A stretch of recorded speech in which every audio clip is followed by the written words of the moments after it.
बधाई देता हूँ, इन नौजवानों को मैं बधाई देता हूँ जिन्होंने विगत एक महीने से इस रजत जयंती की तैयारी करते करते आज इसको अपने कार्य रूप में परिणत किया है। मैं पूरी तरह से साथियों का अभिनंदन करता हूँ, बेटियों का बहनों का अभिनंदन करता हूँ। मुझे अफसोस आ रहा है, कहाँ हम अशोक को भूल गए। बहुत से लोग कह रहे अशोक को भूल गए, कहाँ भूल? जिस प्रकार से सम्राट अशोक महान आज से लगभग 2200 साल पहले अपने बेटा और बेटी, अपने पुत्र और पुत्री को धर्म प्रचार के लिए श्रीलंका भेजे, आज उसी तरह से इनके माँ और बाप इन ऐसे नौजवानों को सम्राट अशोक के माध्यम से संपूर्ण भारत ही नहीं, भारत के सुदूर अंचलों में सम्राट अशोक की धर्म नीति को पहुंचाने का काम करने का प्रयास करें। हमारे हमको वही है, हमें तो मूल सामने याद आता है कि जब भगवान बुद्ध ने कहा एक जगह गए, बोधि कथा के माध्यम से पता चलता है, एक जगह वो देशना देने गए तो वहां पता चला तो उनके साथ बड़ा दुर्व्यवहार हुआ। भगवान बुद्ध जब भागने लगे, उनकी करुणा उनकी मैत्री से अभिभूत हुए, जब चलने लगे तो आनंद बोले कि तथागत इतने भी कुछ कहते हैं। तो आनंद भगवान बुद्ध ने उन लोगों को कहा कि उधर जाओ। आनंद बहुत चकित हुए, उन्होंने पूछा आपने ऐसा क्यों किया? तो भगवान बुद्ध कहे उन लोगों की जो व्यवहार था, उन लोगों का जो कर्म था, अगर वो कहीं जाते तो उसी कर्म को परिलक्षित करते, और इन लोगों का जो कर्म था, जो संकर्म किए, अगर ये लोग जहां जाएंगे वहां अच्छे कार्य को करेंगे।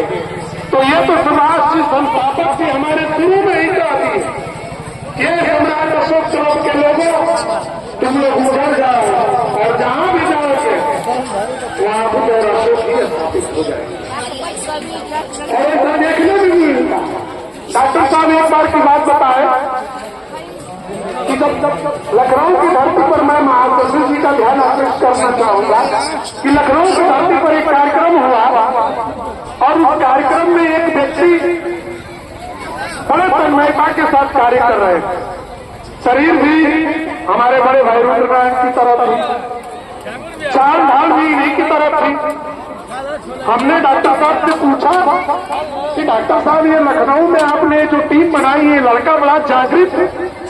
तो कहा कि डॉक्टर, हमसे बोले कि डॉक्टर साहब दुर्भाग्य कहें कि सौभाग्य कहिए, गाजीपुर का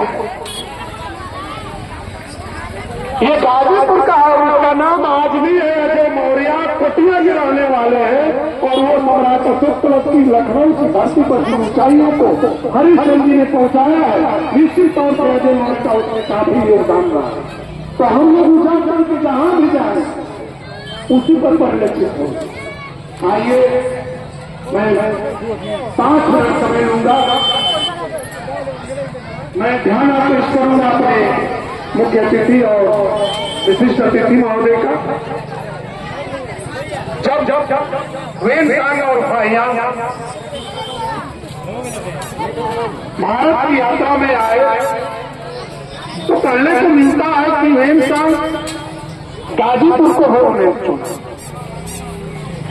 आखिर गाजीपुर में उन्होंने पाया क्या? 14 वर्ष तक वो चीन का व्यक्ति भारत पर भ्रमण करते और भारत को भ्रमण करके खोजा क्या? ये सोचने की बात है। जो व्यक्ति चीन से चल करके आए, वही फाहियान आए, वेनसांग आए, वो भारत में खोज क्या रहे थे?